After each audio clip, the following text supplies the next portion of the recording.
জয়িতা চৌধুরী একজন ওয়ার্কাহলিক সুন্দরী মেয়ে। এক রাতে তার জীবন আমূল বদলে যায়। জয়িতা নিউ ইয়ার সেলিব্রেট করার জন্য তার অফিসের বস ডিকের পার্টিতে যায়। সেখানে তাকে ধর্ষণ করে কেউ। এখন কথা হচ্ছে এই মেয়েটি কেন এত রাতে অফিস পার্টিতে যাবে, তাও আবার এরকম সিডাকটিভ ড্রেস পরে। আরেকটা কথা, সেখানে যদি সে ধর্ষণের শিকার হয়েই থাকে সবার সামনে, তা বলার দরকার কি বাপু? যা হয়েছে তা তো চেপে গেলেই হতো। এইসব জানতে চলো সিরিজটি এক্সপ্লেন করা শুরু করি। সিরিজের নাম আদালত ও একটি মেয়ে, যা রিসেন্ট হইচইতে মুক্তি পেয়েছে। বাইরে যখন সবাই নিউ ইয়ার সেলিব্রেট করছে, সেই সময় বিধ্বস্ত অবস্থায় আমরা জয়ীকে দেখি, যার পরনে ছিল একটা টি শার্ট আর একটা 3/4 প্যান্ট। সে পুলিশ স্টেশন আসে। সেখানে ডিউটিরত একজন পুলিশ কনস্টেবল তাকে ওখানে যাওয়ার কারণ জিজ্ঞাসা করে। তার উত্তরে জয়ী জানায় সে কোনো মহিলা পুলিশের সাথে কথা বলতে ইচ্ছুক, কোনো পুরুষের সাথে সে এইসব কথা বলতে পারবে না। তখন কনস্টেবলটি জানায় আমাদের থানায় এখন একজন মাত্র মহিলা পুলিশ কর্মী রয়েছে, তাও সে বড়বাবুর সাথে ডিউটিতে গেছে।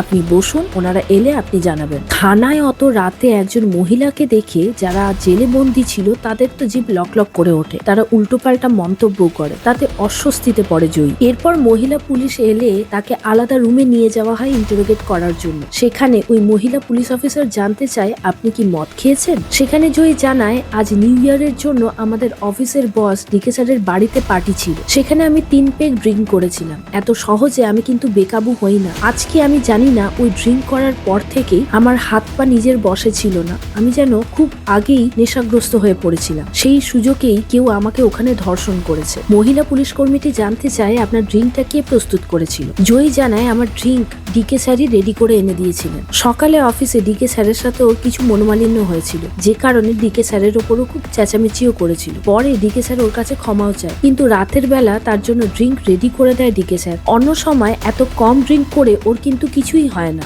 ও স্বাভাবিক অবস্থাতেই থাকে। কিন্তু আজই ড্রিঙ্ক করার পর ও যেন নিজের বশেই ছিল না। ও 1-1.5 ঘন্টা পরের স্মৃতি কিছুতেই মনে করতে পারছে না। এরপর পুলিশ কর্মীটি জয়ীর কাছ থেকে তার অফিসের অবস্থা সম্পর্কে জানতে চায়। সেখানে জয়ী জানায় অফিসে একটা অ্যাচিভমেন্টের জন্য অফিসের আরেকজন স্যার রাজদীপ তাকে পুরস্কৃত করছিল। সে সময় ডিকে স্যার এসে রসিকতা করে বলতে থাকে আর কিছুদিন আগে যদি জয়ী আমার জীবনে আসতো তাহলে হয়তো জয়ীকেই বিয়ে করতাম। বড্ড দেরি করে ফেলেছে। যেহেতু আজকে ওকে পুরস্কার দেওয়া হচ্ছে, তাহলে কি সেলিব্রেশন ডিকে স্যারের সাথেও করতে চাইবে? তা বলাতে জয়ী রেগে গিয়ে উত্তর দেয় আমার অনেক বন্ধু বান্ধব রয়েছে সেলিব্রেশনের জন্য, তার জন্য আপনার মতো বড় দাদার কোনো প্রয়োজন পড়বে না। তাতে মুখ লাল হয়ে যায় ডিকে, সেখান থেকে যেন পালিয়ে বাঁচে। এরপরে জয়ীর বাড়ির অবস্থা জানতে চাইলে জয়ী জানায় তার বাড়িতে মা বাবা ভাই রয়েছে। বাড়িতে মা বাদে সবাই কর্মজীবী। অন্যদিকে জয়ীর বাড়ির অবস্থা আমরা দেখি মা টেনশনে বসে থাকতে পারছে না এক জায়গায়, অন্যদিকে তার বাবা ততটাই শান্ত। তিনি জানেন তার মেয়েকে কি শিক্ষায় বড় করা হয়েছে, তার মেয়ে কখনোই কোনো খারাপ কাজ করবে না, তাই সে বিশ্বাস তার মেয়ের ওপর আছে। তাই সে বলে তোমাকে তো জানিয়েই গেছে সে অফিস পার্টিতে যাবে, তাই হয়তো একটু দেরি হচ্ছে। কেন, বিতানকেও তো বলে গেছে। এরপরে আমরা তার বয়ফ্রেন্ড বিতানকে দেখি, যার সাথে কিনা বিকেল বেলা সে সময় কাটিয়ে গেছে।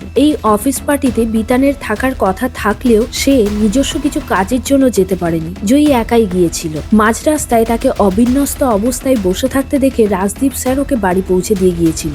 জয়ী বুদ্ধি করে নিজের পার্টির ড্রেসটা সঙ্গে করে নিয়ে গিয়েছিল তদন্তের সুবিধের জন্য, যে ড্রেসে ধর্ষণের সম্পূর্ণ প্রমাণ থাকবে। যেহেতু সে প্রকৃতস্থ অবস্থায় ছিল না, তাই কে তাকে রেপ করেছে তার মুখটাও সে দেখতে পায়নি। অনেকটা ড্রিঙ্ক করে ফেলেছিল, ড্রিঙ্কের মধ্যে হয়তো কিছু মেশানোও থাকতে পারে, তাই সে শিওর দেখেনি কে ওই মানুষটা ছিল। কিন্তু তার মনে হয় ডিকে স্যারের আবভাব তার প্রতি খুব একটা ভালো ছিল না। যে 4 বছর ধরে ওই অফিসে চাকরি করছে জয়ী, নানা কথার অছিলায় ডিকে স্যার তার গায়ে হাত দিত। তাই তার মনে হয়েছে ডিকে স্যার হয়তো তার নেশাগ্রস্ত হওয়ার সুযোগ নিয়েছে। এরপর সিনে এন্ট্রি হয় থানার বড়বাবু, যে এসেই জয়ী তার কাছ থেকে তার বয়ফ্রেন্ডের ব্যাপারে জানতে চায়। এই সময় জয়ী জানায় সে বিতানের বাড়ি বিকেল বেলাতেই গিয়েছিল, তার সাথে ঘনিষ্ঠও হয়েছিল। অফিস পার্টিতে পড়ে যাওয়ার জন্য ড্রেসও চুজ করে দিয়েছিল বিতান। এখানে পুলিশ অফিসারটি রসিকতা করে জানতে চায় বিতানের আগেও কি আপনার কোনো এরকম ঘনিষ্ঠ বন্ধু ছিল। সেখানে সরাসরি জয়িতা জানায় হ্যাঁ, আমার এর আগে অনেকের সাথে সম্পর্ক হয়েছে এবং তা বিভিন্ন কারণে কেটেও গেছে। আবার বড়বাবু জানতে চায় আপনি একা এলেন কেন, আপনার বাড়ির সাথে কেউ এলো না কেন। এখানে আমরা দেখি বাড়িতে তার মা বাবা ভাই যখন খুব টেনশন করছিল, বাড়ি ফিরছিল না বলে, তখন গেটের সামনে তার ভাই দরজা খুলে দেখে অবিন্যস্ত অবস্থায় তার দিদি দাঁড়িয়ে রয়েছে। জয়ীকে দেখে বাড়ির সবাই বুঝতে পারে ওর সাথে হয়তো কিছু খারাপ কাজ হয়েছে। বাড়িতে মা ওকে পুলিশের কাছে যেতে বারণ করেছিল। মা আরো জানায় তোমার দোষের জন্যই তোমার এই অবস্থা হয়েছে। কে বলেছিল তোমাকে ওই পার্টিতে যেতে, তোমার তো যাওয়াই উচিত হয়নি। তার ভাইও বলে, এদিকে তুই তো বলতেই পারছিস না কে করেছে তোর সাথে এরকম, তুই পুলিশের কাছে যাবি কেন? অন্যদিকে আমাদের মান সম্মানেরও ব্যাপার আছে, আমি একটা সরকারি চাকরি করি, সেখানেও আমার সম্মানের ব্যাপার আছে। এখানে জয়ী বলে, সবাই যে যা নিজের কথা ভাবছে, আমার সাথে যে অন্যায়টা করলো তার কোনো প্রতিবাদ আমি করব না, সে একাই যাবে বলে ঠিক করে। সে সময় তার বাবা যেতে চাইলেও তার বাড়ির লোক বাধা দেওয়ায় জয়ী একা বেরিয়ে আসে। জয়ী পুলিশ স্টেশনে পৌঁছে গেলে বিতান তার ভাই ও বাবাকে নিয়ে পুলিশ স্টেশনে পৌঁছয়। ততক্ষণে জয়ীর অনেকটা বয়ান দেওয়াও হয়ে গিয়েছিল। এখানে বিতান আর তার ভাই পই পই করে তার বাবাকে বলে দেয়, বিতান ছাড়া এর আগে তার মেয়ের যেন কোনো বন্ধু ছিল সে কথা পুলিশের কাছে স্বীকার না করে। এদিকে বড়বাবু জয়ী তাকে একই কথা আরেকবার করে জিজ্ঞাসা করায় লক্ষ্য করে জয়ী তার বয়ান আগের থেকে পরের দিকে অন্যরকম। কারণ আগে জয়ী কনফিডেন্টলি বলে যাচ্ছিল এই কাজটা ডিকেই করেছে, কিন্তু বড়বাবুর বারবার একই কোয়েশ্চেন জিজ্ঞাসা করায় সে কিছুটা দ্বিধাগ্রস্ত হয়। সে জানায়, আমার স্পষ্ট মনে আছে তখন 3:10 বাজে, আমাকে ওপরের রুমে নিয়ে যায় ওয়াশরুমে। সেখানে তখন আরো দুজন কলিগ ছিল, তারা বেরিয়ে যাচ্ছিল। ওয়াশরুমে ঢোকার আগেই তাকে ডিকে স্যার বলে, দরজাটা যেন লাগিও না, মাথা ঘুরিয়ে পড়ে গেলে আমি কিন্তু তোমাকে ধরতে পারবো না। তারপরেই ওর আর কিছু মনে নেই। সেই সময় বাইরে থেকে একজন এসে জানায় জয়ীর বাড়ির লোক এসেছে। বাড়ির লোকের কথা শুনে ও রেগে গিয়ে পুলিশ স্টেশন থেকে বেরিয়ে যায়, কারণ পুলিশ স্টেশনে আসা নিয়ে ওর ভাই আর মা তো বারণ করেই ছিল, সাথে ওর বয়ফ্রেন্ডও আসতে দিতে চাইছিল না। বড়বাবু তার বাবাকে আবার ক্রস কোয়েশ্চেন করতে থাকে, তার আগের বয়ফ্রেন্ডের কথা কিছু জানে কিনা। তার বাবা মেয়েকে ভালো রাখার জন্য বলে, না ওর আগে কোনো বয়ফ্রেন্ড ছিল না। সেখানে বড়বাবু চেপে ধরে বলে, আপনার মেয়ে তো বলেছে তার বয়ফ্রেন্ড ছিল। এখানে আর বেশি কথা না বাড়িয়ে ওর বাবা বলে, আমার মেয়ে কিন্তু এর শেষ দেখে ছাড়বে, ওকে আপনি আটকাতে পারবেন না, আপনি যতই নোংরা কথা বলুন না কেন ওকে। এরপর অফিসের আরেক বস রাজদীপকে দেখি বাড়িতে গিয়ে তার স্ত্রী মানে শ্রীমন্তীকে বলছে, আমার আর ডিকের সাথে পার্টনারশিপের সম্পর্কটা রাখা যাবে না, যা তা করছে এখন। আমি ফেরার সময় জয়ীকে দেখেছি মাঝ রাস্তায় অবিন্যস্ত অবস্থায় বসে থাকতে, এখনই তাকে বাড়ি পৌঁছে দিয়ে এলাম। অফিসে নানা অছিলায় তার সাথে তো ফ্লার্ট করে, কিন্তু আজকে তার সাথে মনে হয় আলাদা কিছু করেছে। ওকে যা অবস্থায় দেখলাম আমার ঠিক লাগলো না। জয়ী তার নিজের বাড়ি না গিয়ে রাজদীপের বাড়িতে আসে। শ্রীমন্তীকে দেখে ও আরো ভেঙে পড়ে। শ্রীমন্তী যেহেতু হাইকোর্টের একজন দুধে উকিল ছিল, সে জয়ীকে সামলে নিয়ে জানায় ওকে রেস্ট নিতে, এখন যাতে নিজেকে কিছুতেই পরিষ্কার না করে, আর পরনে যে কাপড় আছে সেটা যেন কোথাও খুলে না রাখে। এগুলোই ফরেন্সিক প্রুফ হিসেবে কাজে লাগবে। পরের দিন সকালে পুলিশ তার দলবল নিয়ে হাজির হয় ডিকের বাড়িতে। সেই সময় ডিকের মাথায় ছিল ব্যান্ডেজ, তা দেখে উকিলের কিন্তু সন্দেহ হয়। ডিকের বাড়িতে তখন তল্লাশি চালানো হয়, সাথে ছিল ফরেন্সিক টিমও। ডিকে কে মাথায় ব্যান্ডেজের কারণ জিজ্ঞাসা করায় সে জানায় অফিস পার্টি থেকে রাজদীপ আগেই চলে গিয়েছিল, এরপরে একে একে সবাই যেতে শুরু করে। জয়ীকেও ওয়াশরুমে দিয়ে তারপরে কি হয়েছিল কে জানে, ও মাথা ঘুরিয়ে পড়ে গিয়েছিল হয়তো, তখনই মাথায় চোটটা লেগেছে। জ্ঞান ফিরেছে ভোর 4টের সময়। ডিকে কে জানানো হয় সে ধর্ষণের অভিযোগে অভিযুক্ত, তাই জন্য তাকে পুলিশ স্টেশনে নিয়ে যাওয়া হবে। পুলিশ স্টেশনে এসে ডিকে শ্রীমন্তী আর জয়ীকে দেখে। ডিকে জয়ীকে দেখে চিৎকার করে বলতে থাকে, তুমি এসব কি ভুলভাল কথা বলছো, আমি তোমার সাথে তো কিছুই করিনি, আসল সত্যিটা পুলিশকে জানাও। জয়ী এখানে তার কোনো উত্তর দেয় না, সে চলে যায় তার মেডিকেল এক্সামিনেশনের জন্য হসপিটালে যাওয়ার পথে তার ভাই বলে, ডিকে কিন্তু খুব প্রভাবশালী ব্যক্তি, ওরা কেউই কিন্তু হাত গুটিয়ে বসে থাকবে না। আর হলেও তাই। ডিকের পক্ষে সওয়াল জবাব করার জন্য অ্যাপয়েন্ট করা হলো হাইকোর্টের একেবারে টপ লেভেলের উকিল, এবং তাকে ইনস্ট্রাকশনও দেওয়া হলো বিশেষ নজর দেওয়ার এই কেসটির দিকে। অন্যদিকে জয়ী যখন হসপিটালে পৌঁছে তার এক্সামিনেশন শুরু হয়, তখন সে ভয়ে কুকড়ে কুকড়ে ওঠে বারবার। এরপর শুরু হয় আদালত পর্ব। ডিকের তরফ থেকে এক দুধে উকিল জয়ীকে নানা রকম অস্বস্তিকর প্রশ্ন করতে থাকে, যেমন তাকে বলা হয় সেই রাতে জয়ী যখন নেশাগ্রস্ত অবস্থায় ছিল, ডিকে যখন তাকে সিঁড়ি দিয়ে ওপরে ওয়াশরুমে নিয়ে যাচ্ছিল তখন তো তাকে জড়িয়েই ছিল, তখন তার কোনো অস্বস্তি হয়নি বা তখন চিৎকার করে কাউকে বলেনি ডিকে তার সাথে অসভ্যতামি করছে, বা তার এটা মনে হয়নি ডিকে তার সাথে কিছু করতে যাচ্ছে বলে। এখানে জয়ী আমতা আমতা করে উত্তর দিতে থাকে, কারণ তখন সেরকম কোনো পরিস্থিতি তৈরি হয়নি, ও কাউকে কেন বলবে। এরপর তাকে জিজ্ঞাসা করা হয়, তোমার সাথে ধর্ষণটা কি মেঝেতে হয়েছিল না দাঁড়িয়ে দাঁড়িয়ে? তাতে তার বাবা আর ভাই লজ্জায় কোর্টরুম চত্বর থেকে বেরিয়ে যায়। অন্যদিকে মহামান্য আদালতের জাজের কাছে ওই উকিল একটি ফরেন্সিক রিপোর্ট পেশ করে, যেখানে বলা হয়েছে ঘটনার দিন ডিকে 3 ঘন্টা বেহুশ হয়ে পড়েছিল। সেমন্তী ডিকেকে যখন ক্রস কোয়েশ্চেন করে, সেখানে সেমন্তী জিজ্ঞাসা করে, ড্রিঙ্কটা তো তুমিই প্রস্তুত করেছিলে জয়ীর জন্য, তাহলে তাতে কি ওষুধ তুমিই মিশিয়েছিলে? সেখানে ডিকে তার কোনো উত্তরই দেয়নি। ডিকের তরফের উকিল জয়ীকে এইসব প্রশ্ন করে ওর মানসিক অবস্থাকে ভেঙে ফেলতে চেয়েছিল, আর বোঝাতে চেয়েছিল মহামান্য আদালতের কাছে যে ওই দিন যে ঘটনা হয়েছিল ডিকেই যে ছিল সেই কথা সে প্রমাণ করতে পারেনি। এছাড়াও জয়ীর শরীরে যে ডিএনএ বা বীর্য পাওয়া গেছে তাও আবার ডিকের না, তাহলে এরা কি করে এই ধর্ষণের দায় ডিকের ওপর চাপাতে পারবে? প্রথম দিনের প্রশ্নোত্তর পালাতে জয়ী প্রায় ভেঙেই পড়েছিল। এত অশ্লীল কুরুচিকর প্রশ্ন তাকে করা হয়েছিল কোর্টরুমে। বাড়ি ফেরার পথে গাড়িতেই সেমন্তী তাকে বারবার বোঝাতে থাকে, এইসব প্রশ্ন তোমার কাছে আসবেই, কিন্তু তোমাকে সেদিনের ঘটনা মনে করে দেখতে হবে সেদিন তোমার সাথে কে ছিল, তার কোনো আইডেন্টিফিকেশন তোমার কাছে আছে কিনা। সেই সময় হঠাৎ জয়ী বলা শুরু করে, আমি সেই দিন ওই ধর্ষকের হাতে একটা আংটি দেখেছিলাম, বড় ইয়েলো কালারের আংটি। সেমন্তী তা শুনে বলে, সেটা তো রাজদীপও পরে। একই রকম আংটি ডিকে আর রাজদীপের জন্য ডিকের ওয়াইফ পৃথা রাজস্থান বেড়াতে গিয়ে এনে দিয়েছিল, তাদের বিজনেসের মঙ্গল কামনার জন্য। বাড়ি ফিরে এসে সেমন্তী তার লকার চেক করে আংটিটা আছে নাকি। অন্যদিকে রাজদীপের হাতেও দেখে ওর আংটিটা নেই। তাকে জিজ্ঞাসা করলে সে জানায়, আমার আংটিটা হাতে আর হচ্ছে না বুঝলে, আমি অনেকদিন আগেই খুলে রেখেছি। এদিকে জয়ী যখন বাড়িতে বসেছিল, বিতান আর তার ভাই একটা রুমে বসে গল্প করছিল, সেখান থেকে একটা মিউজিকের আওয়াজ শুনতে পায়। এই মিউজিক শুনে তার সেই দিনের কথা কিছুটা মনে পড়ে। সে সেমন্তীকে ফোন করে জানায় ওই মিউজিকের কথা। সেমন্তী তাকে দেখা করতে বলে। সেমন্তীর বাড়ি গিয়ে জয়ী জানায়, সেই দিন রাতে ডিকে স্যার কিন্তু স্মোক করেন না, আমি একটা লাইটারের মিউজিকের শব্দ শুনেছিলাম। যেহেতু ডিকে স্যার স্মোক করেন না, আমার মনে হয় যিনি আমার সাথে কাজটা করেছিলেন তিনি স্মোক করছিলেন। মিউজিকের নামটাও সেমন্তীকে জানায়। সেমন্তী আরো মনে করতে বলে জয়ীকে। তখন জয়ী বলে, যিনি আমার সাথে কাজটা করেছিলেন তিনি একটা ভাল্লুকের মুখোশ পরেছিলেন, সাথে তার হাতেও একটা দামি ঘড়ি ছিল। যেহেতু জয়ীর মেমোরি খুব এলোমেলো ভাবে মনে পড়ছিল, তাই সেমন্তী তার পুরনো বন্ধু মণিকে ফোন করে, যে কিনা সাইকিয়াট্রিস্ট, তার সাথে দেখা করবে বলে জানায়। এদিকে রাজদীপ যখন বাড়ি ফেরে তখন সেমন্তীকে জিজ্ঞাসা করে সে কার সাথে কথা বলছে। সেমন্তী জানায় মণির সাথে। এই সময় রাজদীপ বলে, তুমি এই কেসটা না নিলেই পারতে।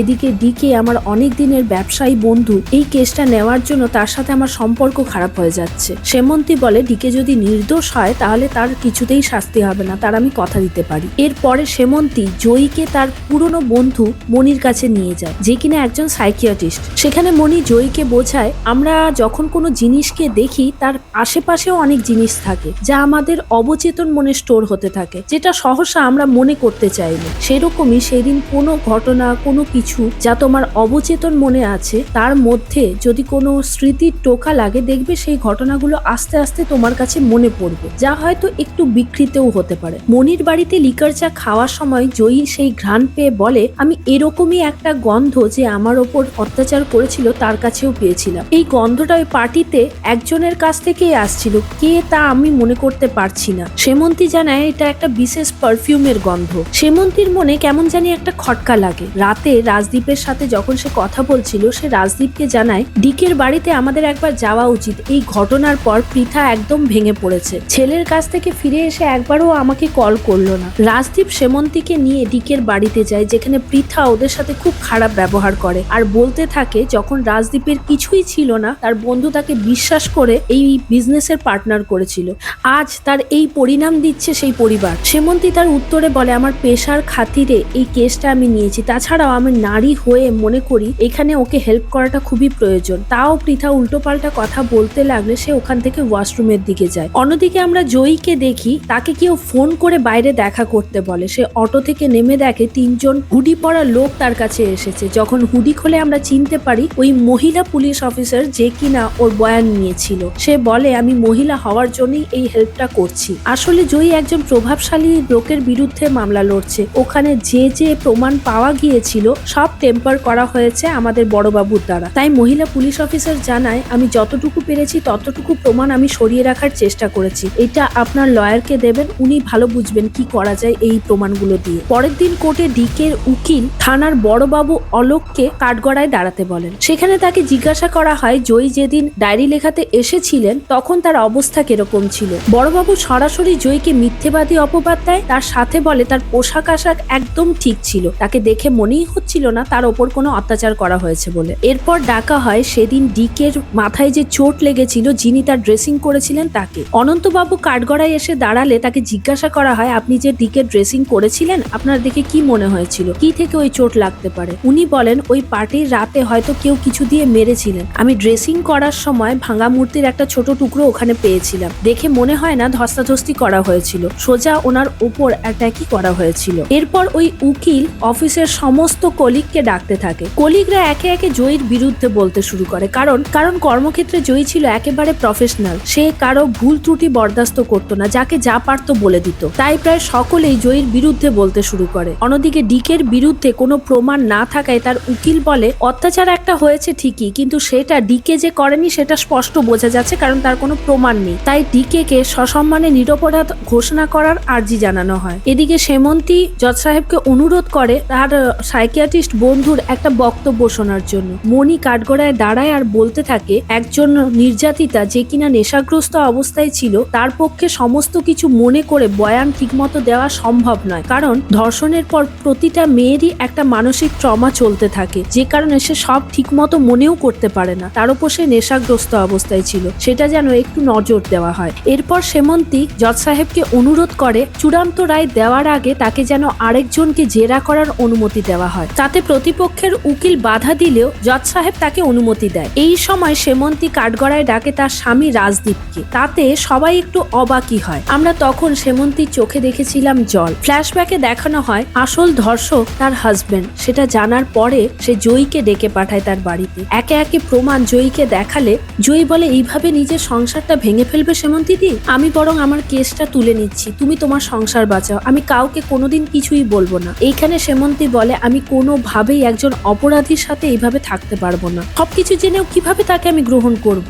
কাহিনী প্রেজেন্টে শিফট করে, যেখানে সেমন্তী বলে ডিকের মাথায় আঘাতের ফলে যখন সে অজ্ঞান হয়ে গিয়েছিল এই ঘটনাটা তখন অন্য কেউ বাইরে থেকে এসে ঘটিয়ে গিয়েছিল। এখানে জয়িতা তার কাছে থাকা কিছু তথ্য প্রমাণ দিতে শুরু করে। এখানে প্রথমেই বলে তার ফোনটি 12:58 হাত থেকে পড়ে ভেঙে গিয়েছিল। সেই সময় রাজদীপের ফোনের লোকেশন ট্র্যাক করে দেখা গেছে তার ফোনের লোকেশন ডিকের বাড়ির কাছেই ছিল। দ্বিতীয়ত সেই দিন রাতে যে নেশার ওষুধ তাকে দেওয়া হয়েছিল সেই বিশেষ ধরনের ওষুধ সেমন্তীকে প্রেসক্রাইব করা হয়েছিল। এই ওষুধ খোলা বাজারে এমনি কিছুতেই কেউ বিক্রি করতে পারবে না। সেমন্তী জানায় এই ওষুধটি তার বন্ধু মনি রেকমেন্ড করেছিল তাকে নেওয়ার জন্য। ঘটনার রাতে তার ড্রয়ার থেকে এই ওষুধটি মিসিং ছিল। জয়িতা আরও বলে সেদিন আমি একটা পারফিউমের গন্ধ পেয়েছিলাম। এই পারফিউম সাধারণত ডিকে স্যারকে ব্যবহার করতে দেখিনি, কিন্তু রাজদীপ স্যারের কাছে এই গন্ধটা আমি প্রায় পেয়েছি। সেমন্তী প্রমাণ হিসেবে এই পারফিউমের বোতলটা জজ সাহেবকে দেয় আর বলে এই পারফিউমটা আমি রাজদীপকে গিফট করেছিলাম। এরপর জয়িতা জানায়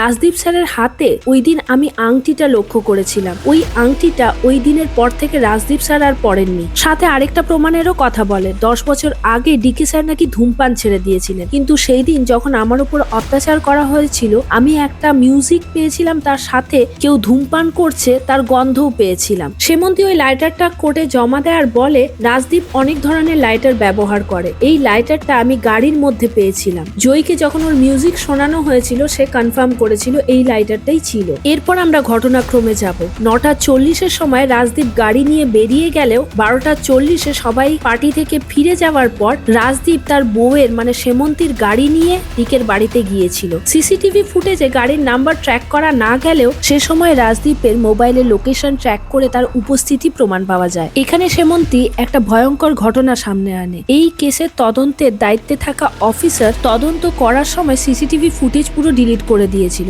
যেহেতু এই ফুটেজ ক্লাউডের স্টোরেজে ছিল তাই সেই সিসিটিভি ফুটেজ উদ্ধার করা গেছে। এইসব তথ্য প্রমাণ দেওয়ার সাথে সাথে সেমন্তী ভেঙে পড়ে কান্নায়। তখন জয়ী তাকে সামলায়। সেমন্তী কোর্টের কাঠগড়ায় দাঁড়ানো রাজদীপকে জিজ্ঞাসা করে সে কেন এই জঘন্যতম অপরাধটা করলো। রাজদীপ জানায় জয়ীর পারফরমেন্স দিনকে দিন দুর্ধর্ষ হয়ে যাচ্ছিল অফিসে, যে কারণে ডিকে প্রায় তাকে হুমকি দিত এবার জয়ীকেই পার্টনার হিসেবে ও গ্রহণ করবে। সেই ভয় থেকেই এই কাজটা সে করেছিল। সে চেয়েছিল জয়ী চরিত্রে কালো দাগ লাগিয়ে আর সমস্ত দায় ডিকের ওপর চাপিয়ে নিজের চাকরি রক্ষা করবে, কিন্তু সে ধরা পড়ে যায় সেমন্তীর কাছে। এই সময় ডিকে চিৎকার করে বলে আমি কোনোদিন ভাবিনি তোকে এই ব্যবসা থেকে তাড়িয়ে দেব বলে, যেহেতু এই ব্যবসার মেন অংশীদারিত্ব ছিল কিন্তু ডিকেরই, ওয়ার্কিং পার্টনার ছিল রাজদীপ। তাই ডিকে মনে করলে যে কোনো সময় রাজদীপকে তাড়িয়ে দিতে পারতো। এই ভয় থেকেই রাজদীপ এই কাজটা করেছিল। যা শুনে সেমন্তী বলে কখনো কোনো মানুষ নিজের চাকরির তাগিদে এরকম জঘন্যতম অপরাধ করতে পারে? সেমন্তী মহামান্য আদালতকে রাজদীপের এগেনস্টে আলাদা করে চার্জশিট ফাইল করার অনুরোধ জানায়। অন্যদিকে কোর্টের রায় সেমন্তীর পক্ষেই দেওয়া হয়। ডিকে কে বেকসুর খালাস করা হয়। থানার বড়বাবুকে যে কিনা রাজদীপের প্ররোচনায় প্রমাণ লোপাট করেছিল তাকে সাসপেন্ড করে দেওয়া হয়। সবশেষে বিপক্ষের উকিলও সেমন্তীর পাশে দাঁড়ায়, বলে এই কাজটা তুমি অনেক সাহসের সাথে করেছো, তার জন্য তোমাকে কুর্নিশ জানাই। এইভাবেই এই সিরিজটি এখানে শেষ হয়। তোমার তোমার যদি আমার এক্সপ্লেনেশন একটুও ভালো লেগে থাকে তাহলে প্লিজ লাইক দিও, আমার চ্যানেলটিকে সাবস্ক্রাইব করো, ভিডিওটি শেয়ার করতে ভুলো না কিন্তু। আর যদি পারো কমিউনিটি ট্যাবে যে হাইপ বাটন আছে সেটা প্রেস করে দিও, তাহলে ইউটিউব আমার ভিডিওটি সবার কাছে পুশ করবে। ভালো থেকো, সুস্থ থেকো, দেখা হচ্ছে নেক্সট কোনো ভিডিওতে। আজ তাহলে আসি।